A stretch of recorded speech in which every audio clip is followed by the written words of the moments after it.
Here's what's coming up on The World Today. NATO foreign ministers meet in Brussels to discuss support for Ukraine. Palestinian UN envoy Riyad Mansour says Gaza temporary truce must turn into a permanent ceasefire. Plus, at least one killed after a US military aircraft crashes off Japan's Fukushima Island.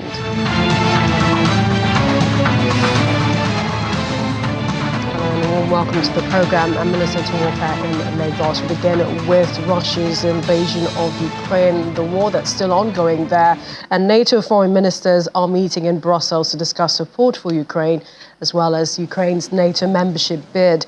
The foreign ministers also seized the opportunity to discuss preparations for NATO's 75th anniversary summit taking place next year in Washington.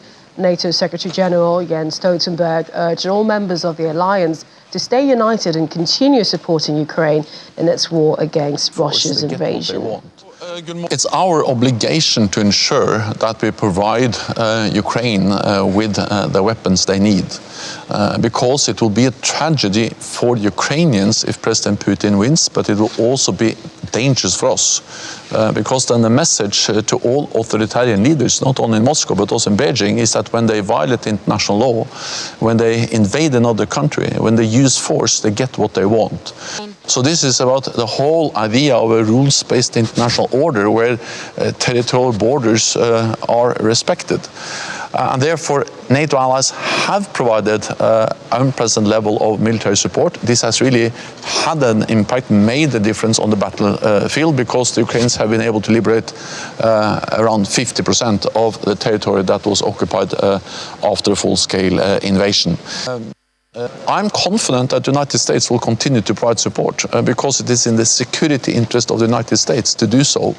And it's also in line with what we have agreed. So this is all allies have stated again and again, the last time at our NATO summit with all the leaders present in Vilnius, that we will provide support to Ukraine, we will step up our support, and also NATO has agreed to help them also to modernize their armed forces to ensure full interoperability between the Ukrainian forces and the NATO forces.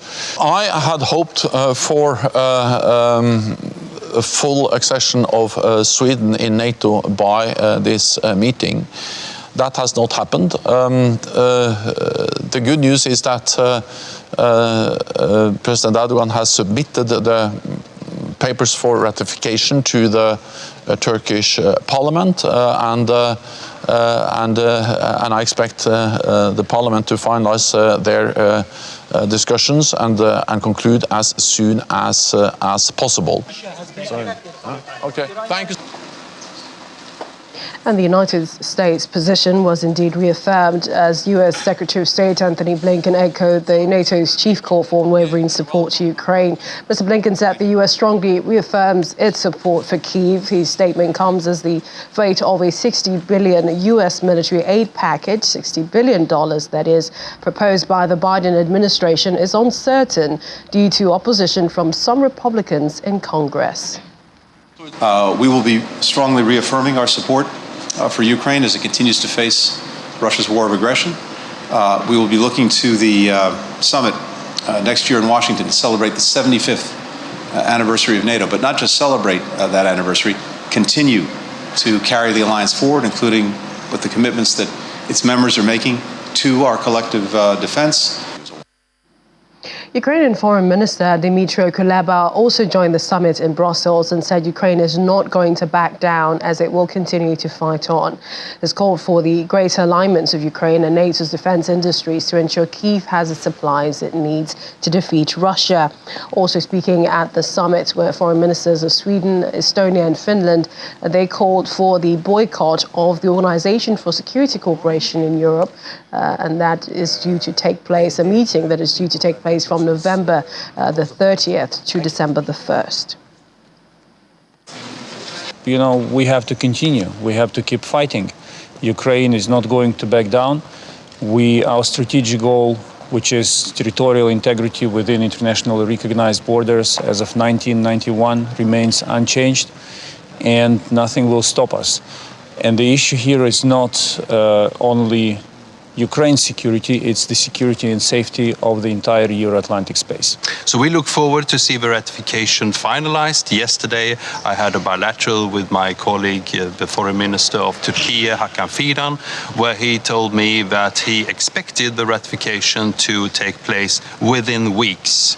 And of course, we don't take anything for granted from the side of Sweden, but we look forward to this being completed. How can you talk with an aggressor who is committing genocide, full aggression against the other member state, Ukraine, deporting innocent children at the same time? When there is a meeting in Skopje, at the same time everything is happening. So I decided together with my colleagues in Latvia and Lithuania and also the Ukraine foreign minister not participate in OSCE meeting in Skopje, because I think that instead of sitting there together with Lavrov around the OSCE table, Lavrov should put under the trial about war crimes. So this is my clear position. We have experienced a hybrid operation by Russia at our border, where they have been instrumentalizing third country citizens, not only letting people through towards the Finnish border without valid documents, but also mobilizing those people within their country and also into their country for this purpose. This is an operation which we, together with our partners and allies, cannot accept, and therefore Finland yesterday decided to close its entire eastern border for 2 weeks in order to deter Russia's hostile action. And staying with the summit to the British Foreign Minister, one of his foreign trips as he took the mantle, David Cameron, he said building on Ukraine's battlefield and political achievements was a focus for the NATO meeting. Mr. Cameron reiterated the need to everything to help Ukrainians and concrete steps, says, needed to fight Russia's aggression. 2 weeks ago, I was in Ukraine saying we needed to do everything that we could to help the Ukrainians repel this appalling aggression by Putin. And I'll be building consensus for that view here at NATO today. When you look at the big picture, what's happened recently is the Ukrainians have pushed the Russian Navy right back across the Black Sea. They've opened a shipping lane to get their exports out. Their economy is growing. And of course, they're knocking on the door of both NATO and the EU and getting a very warm response. These are huge achievements, and our job today is to build on those achievements and work out what other concrete steps we can take to help the Ukrainians in their struggle and to show that Russian aggression must never pay. Well, a little away from the NATO meeting now, Russia says a frigate of the Russian Black Sea Fleet launched an attack with 4 cruise missiles on Ukraine's military infrastructure. According to Russia's defense ministry, the crew received a task of launching a strike with caliber cruise missiles in the shortest possible time against enemy military infrastructure. The ministry said that the designated targets were hit. However, the claim could not be independently verified, and there was no immediate comment from Ukraine about infrastructure being hit overnight. In the meantime, Ukraine woke up to extreme weather conditions as tens of thousands of frontline troops in the 21-month-old war with Russia feared Moscow could attack the power grid with airstrikes this winter. Kyiv residents said harsh weather conditions did not bother them much, but they were more worried about soldiers on the front line. Germany's Foreign Minister Annalena Baerbock called on Ukraine supporters to create a winter shield over the country to protect it from Russian attacks. According to officials, a severe snowstorm injured 13 people in Ukraine's southern Odessa region, causing power outages in more than 1,600 settlements across the country and forcing authorities to close over a dozen motorways to vehicles. Alexander Horozhiyi, a press officer of the State Emergency Service, noted that 1,638 settlements in 17 regions of Ukraine remained without power, most of them in the central Kyiv, southern Odessa and Mykolaiv regions. Well, Let's talk some more about what's going on with the war between Russia and Ukraine. And joining me now is international affairs analyst, Right Honourable Ikunyi Owaji Bani. He joins us virtually from Port Harcourt. Thank you for joining us. Thank you and welcome. Thanks again. The war in the Middle East, some would say, appears to be gaining more traction than what's going on between Russia and Ukraine. Do you agree? Please, I can't hear you clearly over here because there is ongoing storm. Can you increase your volume a little bit so that I can hear you clearly? Let me try that.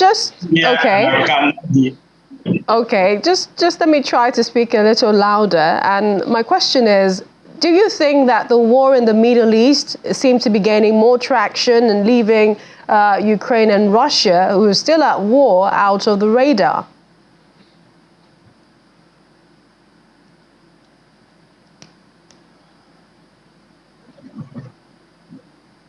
Oh dear, I think we're having some audio challenges. We'll try and get a hold of our guest quite shortly, indeed, to get his thoughts on what's going on. But then let us shift gears now, and this is to what's happening between Israel and Hamas.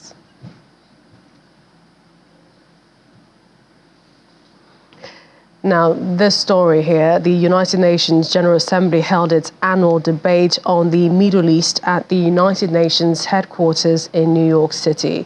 Now, during the debates, which held on Tuesday, the Palestinian UN envoy Riyad Mansour indicated that it is imperative the truce evolve into a permanent ceasefire.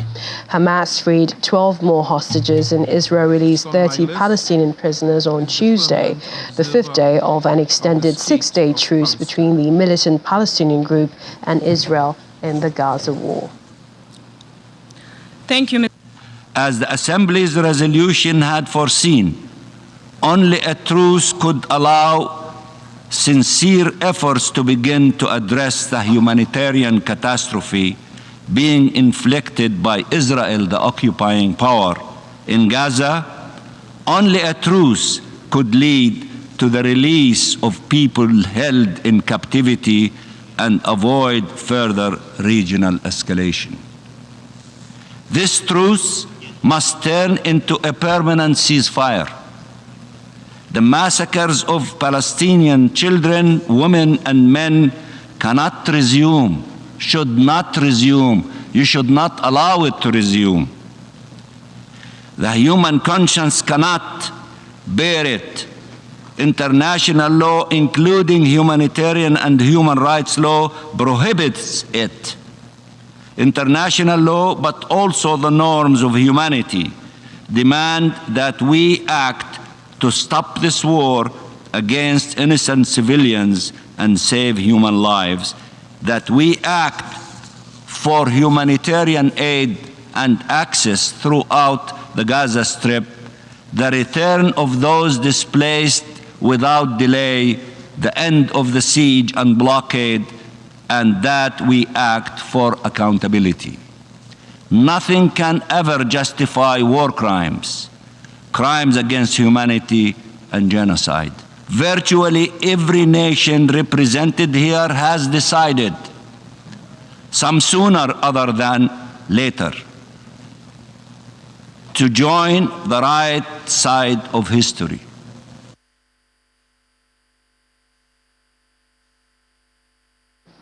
And a senior Hezbollah politician, Hassan Fadlallah, hopes the truce between the warring parties will continue.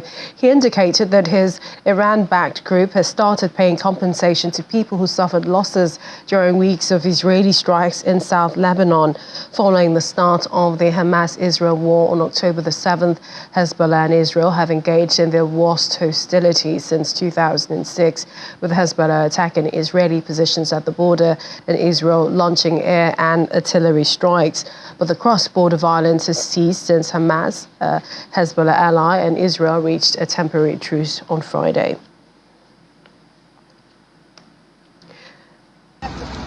In the meantime, Israeli Prime Minister Benjamin Netanyahu has vowed that Israel will push for the release of all hostages held in Gaza as a truce between Israel and Hamas was extended by 2 days. So far, 69 hostages have been released since Friday in the deal that could prolong a pause in the 7-week war between Israel and the Islamist Palestinian group. Each day since the 4-day truce began Friday, Hamas has released some of the hostages, while Israel has freed some of the Palestinians it holds. Israel also allowed trucks loaded with aid to cross into the Hamas-run territory. And speaking of aid, the UN Palestinian Refugee Agency has scaled up its aid delivery into the northern part of Gaza. UNRWA says the humanitarian situation remains catastrophic and requires predictable, continuous aid to alleviate the unbearable suffering of people in Gaza. A video released by the agency on Tuesday showed some staff working with aid trucks loaded with humanitarian supplies, including food, medicines and fuel, meant to be delivered to Gaza and North Governorate on the 5th day of the extended 6-day truce in the Gaza war. Hundreds, including family members of Hamas hostages still in Gaza and their supporters, gathered in front of the Kiryat military base to demand the government do more to bring all captives back as soon as possible. Participants in the pressure movement have friends and relatives for whom they say the Red Cross should push harder to obtain freedom. We want to pressure the government to release not only the children, also the children, but their parents are still kidnapped. There are young people, there are young soldiers, people who are innocent who were in this party and now they're kidnapped and we don't know if they're dead or alive. We have to have them home as soon as possible. I think it's very hard to be in this position. I think they were horrible before that. We've been protesting a long time. I think that everyone should be at home right now. Yeah, so no one should be left behind. The government hasn't done enough, but I think the one who can do more are the Red Cross. And I want to tell the Red Cross, you are a humanitarian organization. It's your job. You promised us, and I think you should take care of them. I don't think I'm sure of that. We don't need cabs. We don't need taxis. We need someone to come in and rescue the hostages. Check on them. What is this said? Nobody that has returned have seen my aunt. I don't know how is she. First responders returned to kibbutz Be'eri, where more than 80 residents were killed by Hamas October the 7th. Almost 1 in 10 members of the kibbutz and at least 30 are missing. The kibbutz, an Israeli cooperative community about 5 kilometers from the Gaza Strip, is now empty of residents as they have been evacuated. Days after the attack, burned-out cars littered the community. Safe room doors were also pierced with bullet holes, while unexploded grenades and bullet casings lay on the ground.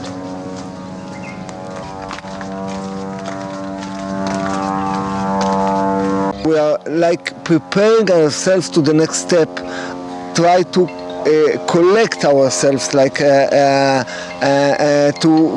build education for our children as refugees nearby the Dead Sea, and waiting the next important step.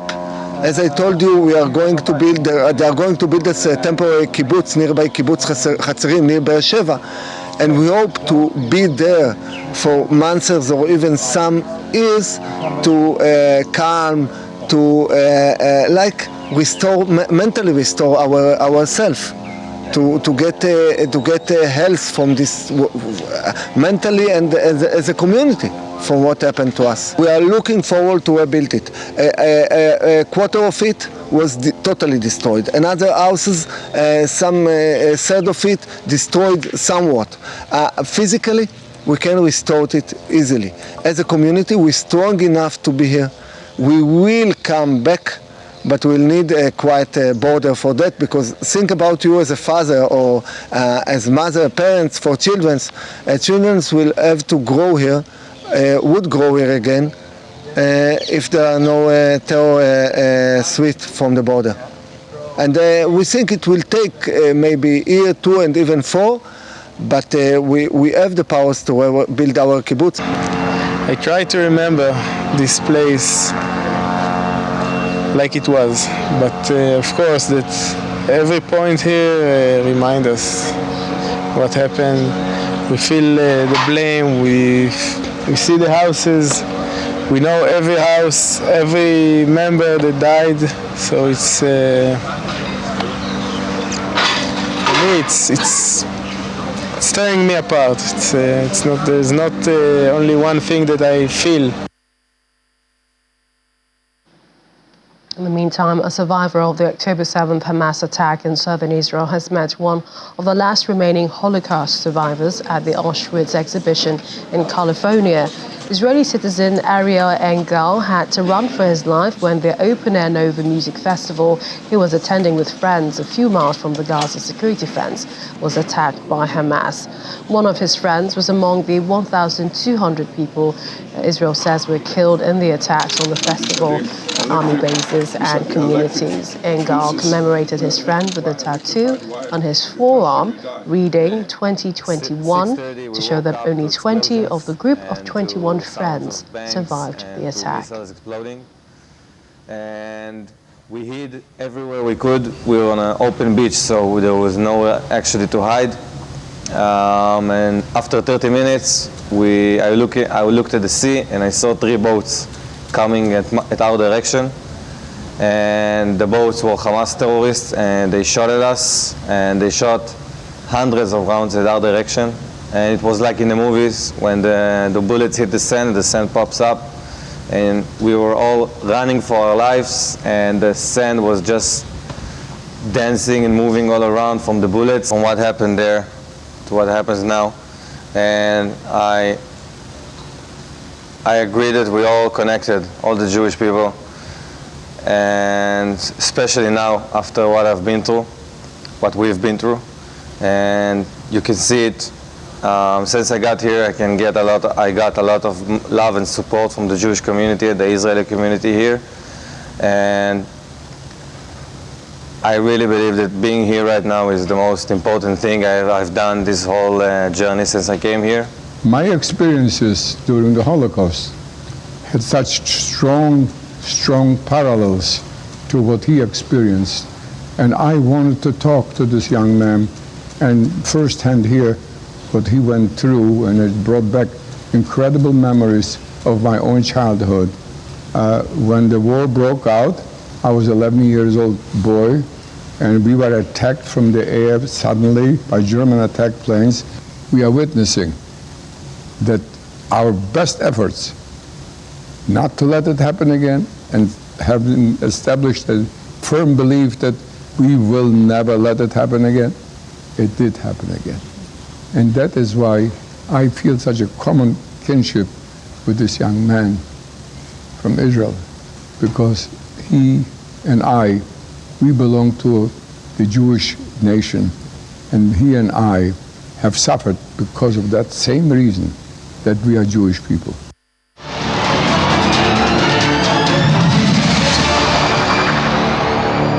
Still to come on the program, we're back with our top story. NATO foreign ministers meeting in Brussels with regards to support for Ukraine. Plus, Chief Minister of India's Uttarakhand visits rescue tunnel workers in hospital, hands them relief check. We have details in a moment.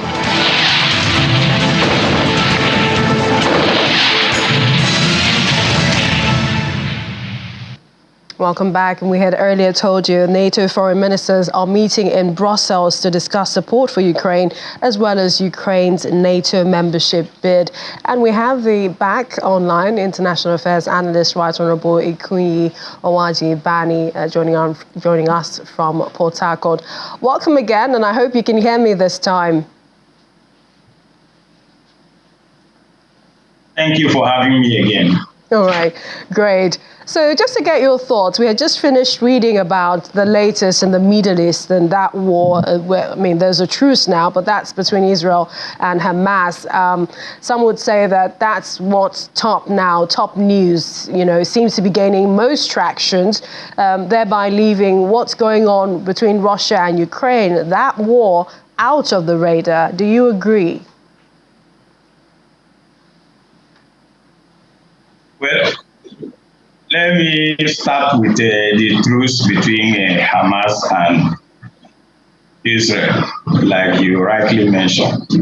First, a huge era of relief in terms of humanitarian issues.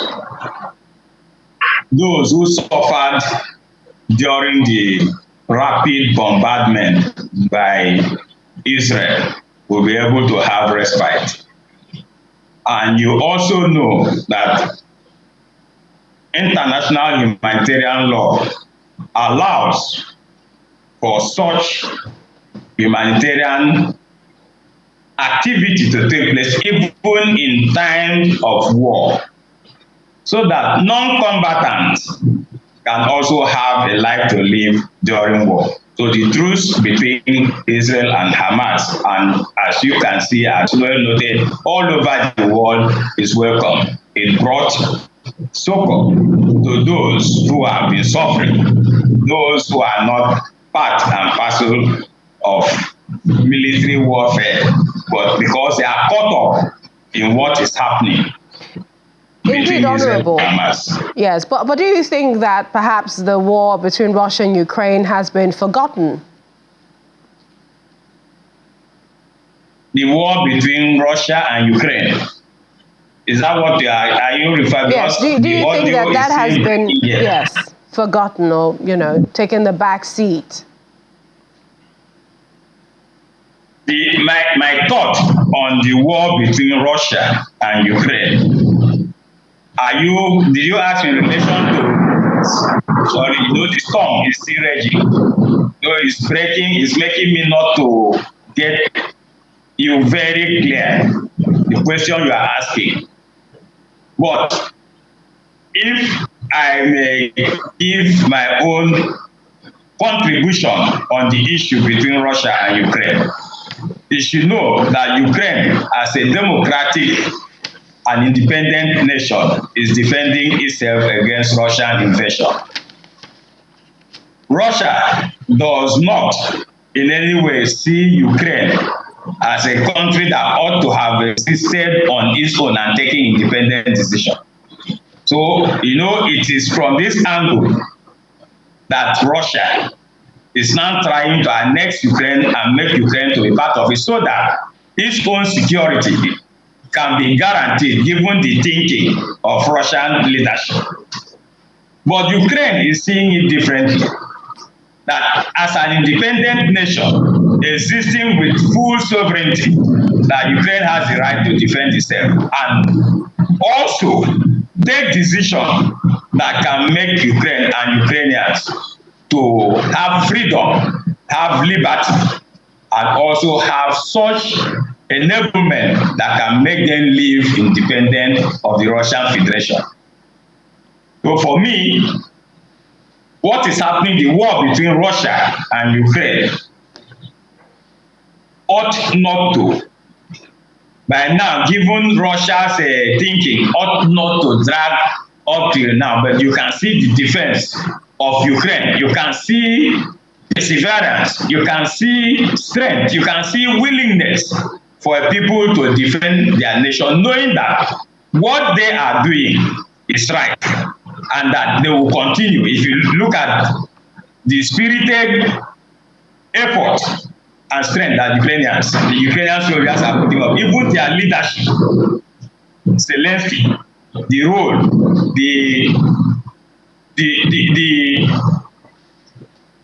what I refer to as the leading role that he's playing for his country at this point, that is what Ukraine needs. And that's exactly what is happening. Do you think that there is enough support for Ukraine from NATO member countries? Yes. You know, first, before I respond to that, there is enormous support from NATO. You know, the pattern of alliance system and alliance politics on the international scene is what you should also understand as to why NATO will continue to give support to Ukraine. If you look at Article 5 of NATO, Article 5 of NATO states entirely that if any NATO ally, I'm not quoting directly, but I'm putting it in my own language, if a NATO ally is attacked in any way through armed conflict, that all members of NATO will find it obligatory on their own part to defend such ally who has relationship and interest of NATO at heart. That's exactly what you find in Ukraine today, and that is why you see NATO will continue to give support to Ukraine, because NATO sees Ukraine as an ally. All right, we'd like to thank you, Right Honourable Ikunya Waji. Wish we had more time, and due to the weather conditions, you said it's raining heavily, a storm in Port Harcourt, the River State capital. Many thanks for joining us, international affairs analyst. Well, let's go on to other stories, and this is away from Russia's invasion of Ukraine.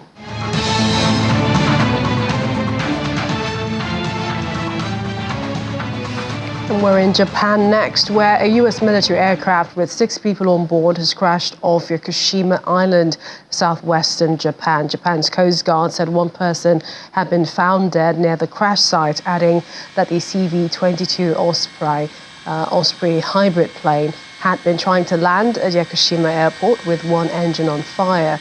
According to Japan's Defense Ministry, the aircraft disappeared from the radar at 1440 local time. The Coast Guard received a distress call 5 minutes later saying the plane had crashed. Search and rescue operation is underway. However, there's been no comment from the United States.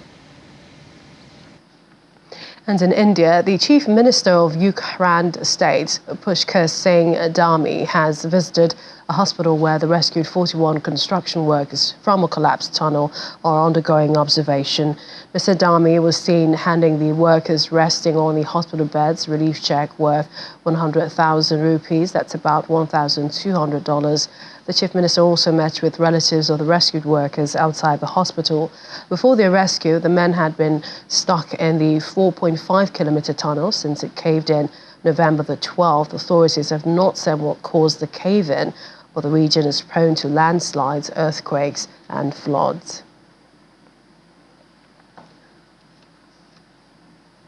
Over in Africa, where Nigeria's President Bola Tinubu has presented 27.5 trillion naira appropriation bill to a joint session of the National Assembly for the 2024 fiscal year. This is the president's first budget presentation to federal lawmakers since assuming office. He told the lawmakers in his address that his administration will prioritize job creation, microeconomic stability, and human capital development, among other areas of concentration, although he didn't give a breakdown of the budget.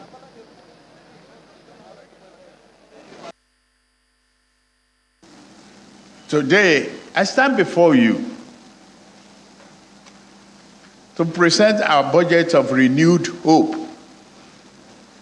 A budget which will go further than ever before in cementing macroeconomic stability, reducing the deficit, increasing capital spending, and allocation to reflect the 8 priority areas of this administration.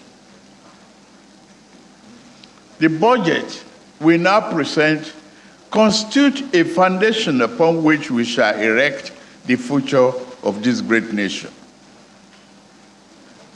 Analyzing prevailing economic environment, economic condition remains challenging both abroad and at home. Despite lingering post-COVID supply and production bottlenecks, armed conflict in various parts of the world, and restrictive monetary policies in major economies, we expect global growth to hover around 3.0% in year 2024. This relative low rate has significant implications for our economy due to our current reliance on importation. Distinguished senators, honorable members, despite the global headwind, the Nigerian economy has proven resilient, maintaining moderate but positive growth over the past 12 months. Inflation has trended upward, yes, due to the weak global conditions. To contain this rising domestic prices, we will ensure effective coordination of fiscal and monetary policy measures and collaborate with subnational governments to address structural factors driving inflation in Nigeria. Nigeria's President Bola Tinubu. We head to Kenya, where the High Court there has ruled a housing levy introduced as part of a controversial finance law in June to be unconstitutional. The 1.5% levy was intended to fund affordable housing in the country, but a three-judge bench ruled that the tax lacked a comprehensive legal framework, describing it as discriminatory, irrational and arbitrary. The introduction of the housing levy, among other taxes, fueled protests amid a high cost of living. However, a request from government lawyers for a 45-day stay of the court order has been approved as they decide whether to appeal or make changes to the law to address the judge's concerns. Well, let's bring in now Kenyan journalist Cyrus Ombati. Hi, Cyrus. Help us understand why the Kenyan court ruled the housing levy as unconstitutional. I know this had dragged on for quite a while, especially on social media. Well, thank you so much for having me on the show. Actually, from the beginning, when the whole issue started by this government, there was a big opposition from the majority of the Kenyans. They were opposing the whole housing levy. They were saying it was discriminatory in a way, it was imposed on them. So some people went to court to oppose it from the beginning, even before it was approved by Parliament. But then Parliament pulled through, and then it became a law. And for the past around 2 to 3 months, it has been deducted from those who are employed. That's why the court said that it was discriminatory in a way. So interestingly, it looks like, it's come to the judiciary and the last hope of the common man, and they appear to have spoken. But then there is an appeal to go forward. Do you think this is a blow to President William Ruto? He imposed the levy as part of the finance law adopted in June.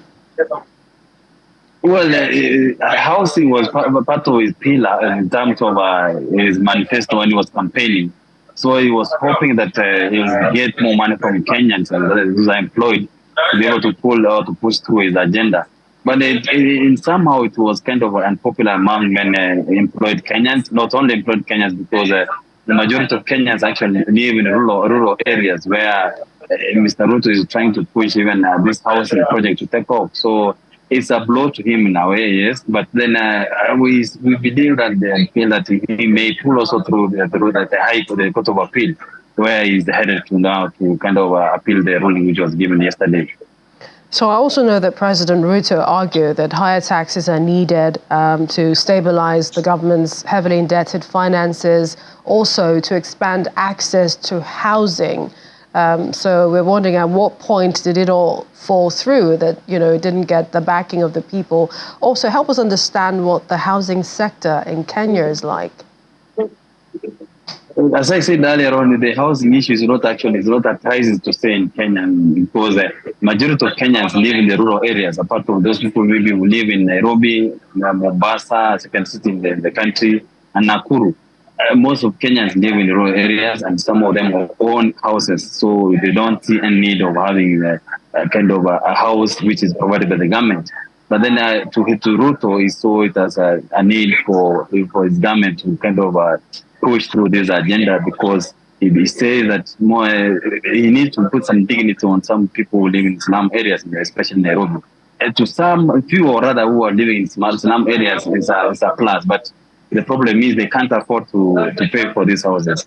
And then it comes out with a kind of taxes which are heavy on Kenyans, because it's not only the housing levy. Now again, there's another one which has come with the health taxes which are going to take effect this month. So to Ruto is a plus, but Kenyans they are crying over heavy taxes, to say.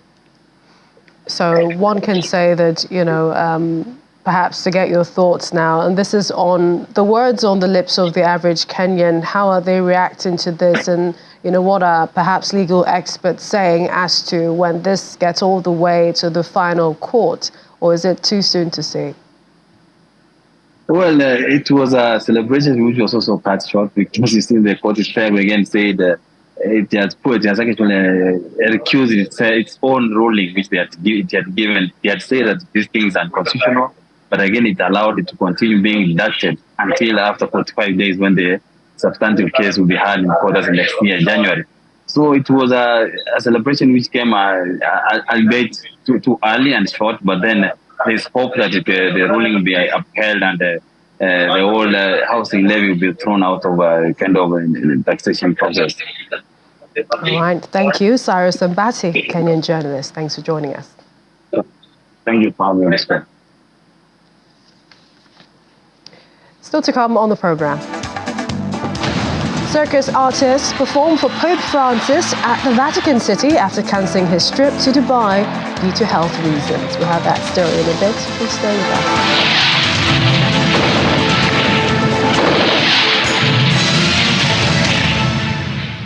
Still on the African continent, where 13 military officers have been arrested after Sunday's attacks on Sierra Leone's main military barracks and prisons.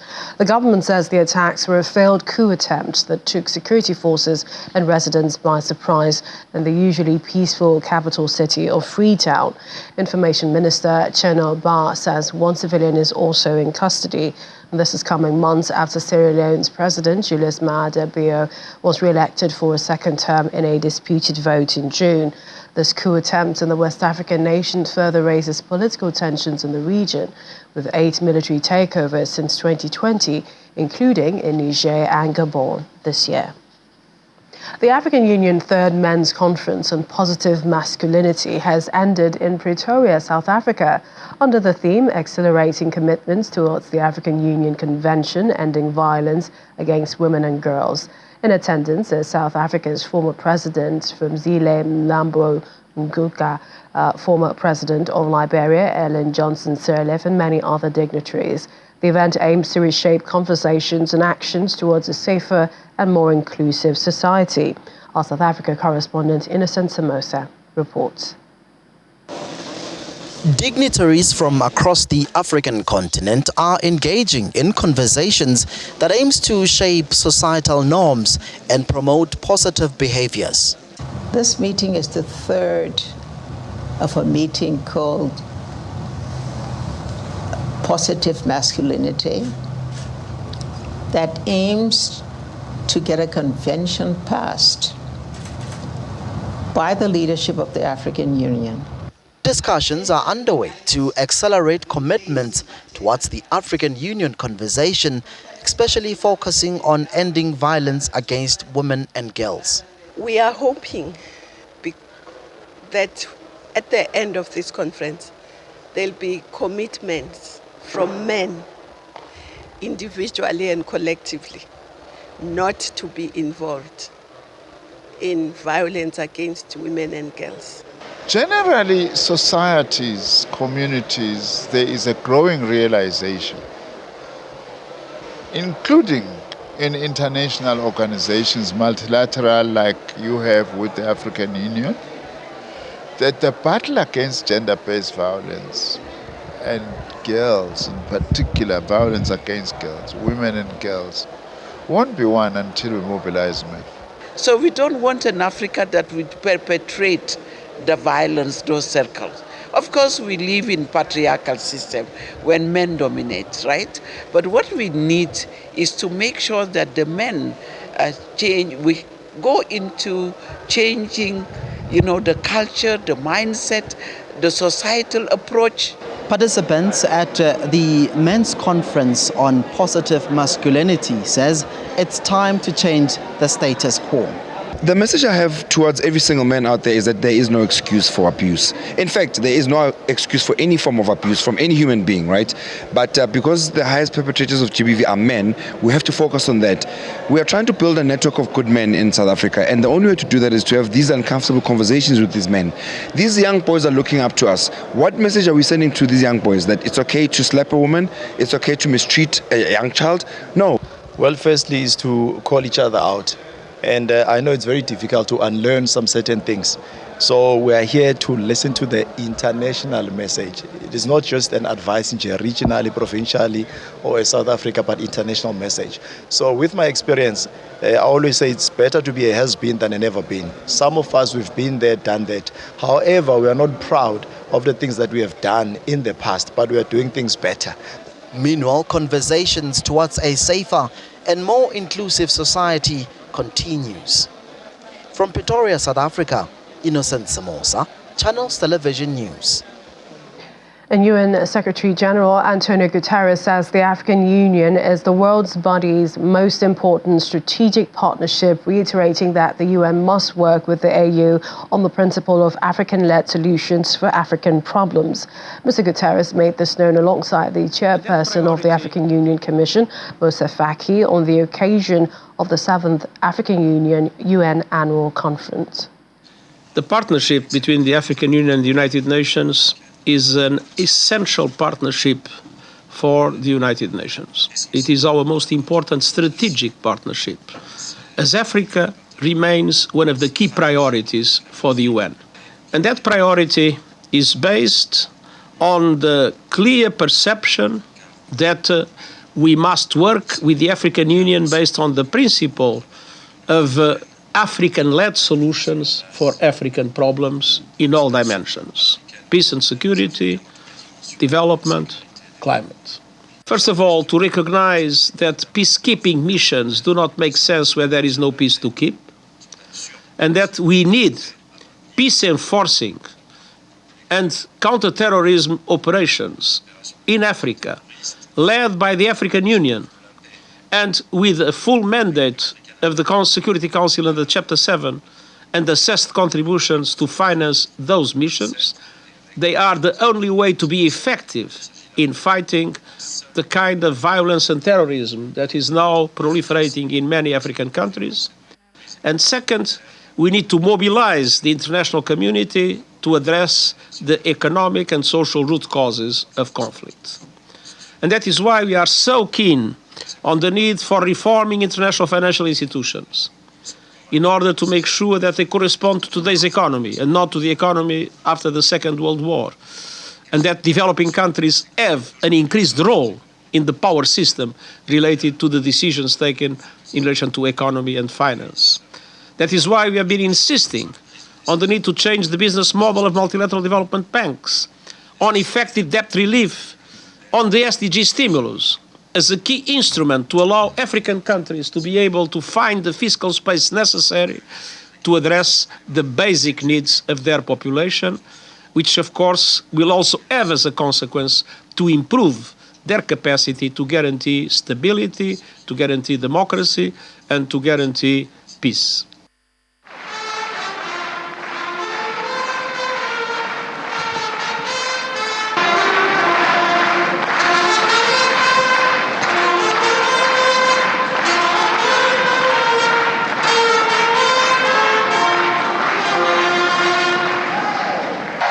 Alla Guardia di Finanza proveniente dall'Acqua. It was a circus display at the Vatican City as acrobats, jugglers, a clown demonstrated their skills for Pope Francis as part of his weekly audience.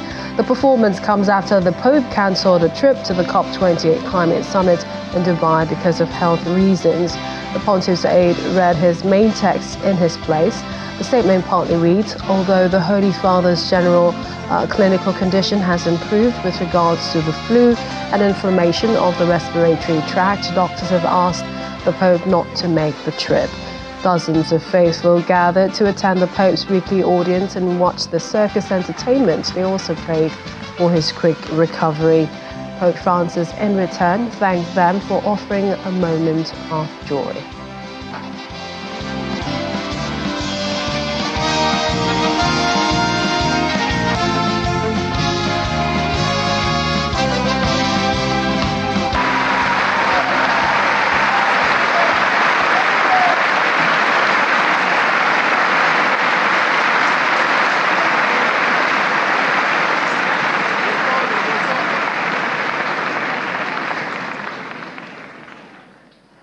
I guess you can say he felt much better. That's the world today. Thank you for watching. I'm Millicent Walker.